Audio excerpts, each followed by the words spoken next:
Catherine Connolly, please.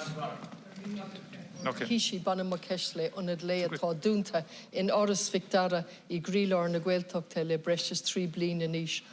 Tá maidir Ionad Lae I grílear na Gaeltachta atá dúnta aníis 3 bliana gan cúis. No cúisina atá Cheathrú an tam log as perfornia as bespás íqua ach an príomhrod tá sé dúnta agus scandalach a maithe a day centre in Áras Mhic Dara in Carraroe I grílear na Gaeltachta inexplicably closed. There was an explanation in the beginning for COVID. 3 years later, still closed. I've drawn it to your attention repeatedly with utter frustration and the damage that it's doing to those people who can't attend. Garamag.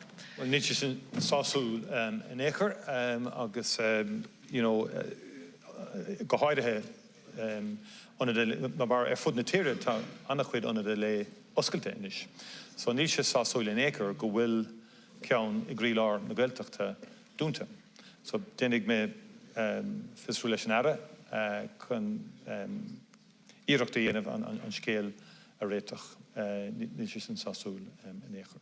Okay.